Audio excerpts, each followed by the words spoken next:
Mga kapuso, karon nga nagkaduol na ang Pasko ug ihay na sab og display ang mga nagkadiyang LGU sa ilahang mga Christmas decorations. Aron taliwala sa pandemya, mabati gihapon sa katawhan ang paglaom nga hatod sa Kapaskuhan. Ug subay ni ana atong sayron kung unsa ang gihimo sa Tanggob City karon tuiga, isip kini ang giilang nga Christmas Symbols Capital of the Philippines. Atong makauban si Councilor Beatriz Florida, ang chairperson sa Committee on Tourism. Ma'am Beatriz, mayong buntag og dayon sa At Home with GMA Regional TV. Kamusta, ma'am? Mayong buntag, Cyril, o daghang kayong salamat sa imo ang pagpadayon nako. Maayong buntag usad sa tanan natong mga higala sa tibuok Mindanao nga naghinam-hinam na makabalita bahin sa Christmas Symbols Festival namo diri sa Tanggob City. Ma'am, luyo sa pandemya, unsa ba ang gihimo sa LGU sa Tanggob aron mabati gihapon sa katawhan ang Christmas season?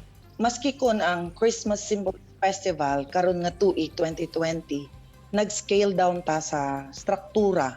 So instead of the big structures, the huge structures, nahimo siyang little Christmas village, but still very cute and well lighted and well decorated.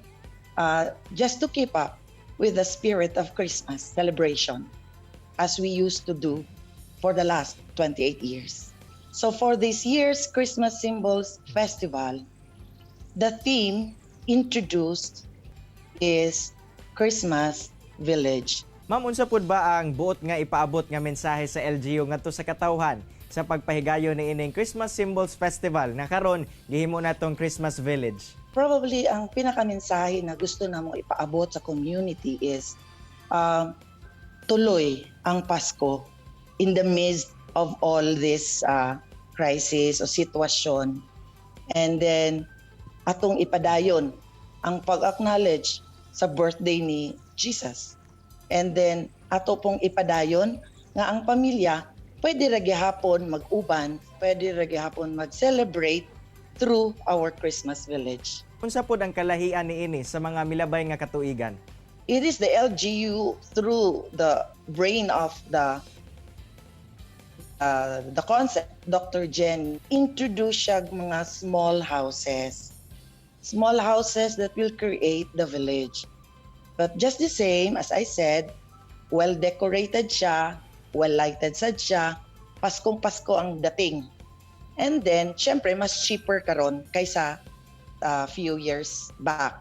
Ang nakanindot lang is madako man o magamay, we're so happy to know and nahibalaan na lang namo through our employees na nagpadayot ang spirit of volunteerism sa mga empleyado na sa makanunayon ni support sa concept, ni support sa purpose of objectives sa Christmas Symbols Festival, which is to help strengthen family ties and to help families celebrate Christmas in a very simple way.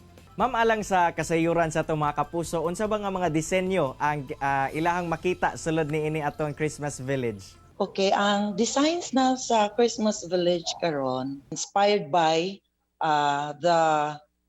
the small houses sa South Korea. So ang makita din ang katong mga cute houses na gihimo at the same time commercial or business establishments. Pwede siya kananan, pwede siya baligyaan sa tanang produkto na abot po din sa Tanggob o sa entire province. So meaning to say, ang konsepto ni Dr. Jenny karon is very cute houses. And then inside the house, naay mamaligya, food,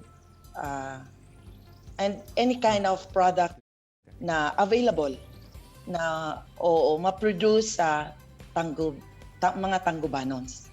Ma'am, sayod ta ma'am nga kung susama ni ining Christmas lights matagabi, adunay posibilidad nga modugok ang katawhan.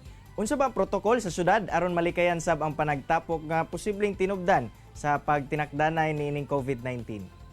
Dili pwede musulod sa Christmas Village na dili wala nagmask. And then we installed wash areas wash areas to sanitize their hands all the time. And then we implement the social distancing. We also introduced for our festival this year, online booking. Meaning to say, ang ato lang gialaw nga mag-walk-in ang mga taga-Tangub City. Those that are coming from the 16 municipalities and cities within the province of Miss Occidental has to go through online booking. Residents or tourists, local tourists from the province of Misamis Occidental. For the meantime, pana siya Crown Tyrell. Daghang kayong salamat, Ma'am Beatrice, sa imong oras nga gihatag sa At Home with GMA Regional TV, and advance Merry Christmas, Ma'am. Daghan po kaayong salamat ug maayong buntag kanatong tanan. Chillax lang mo mga kapuso, mubalik pa ang At Home with GMA Regional TV. Kini ang At Home with GMA Regional TV.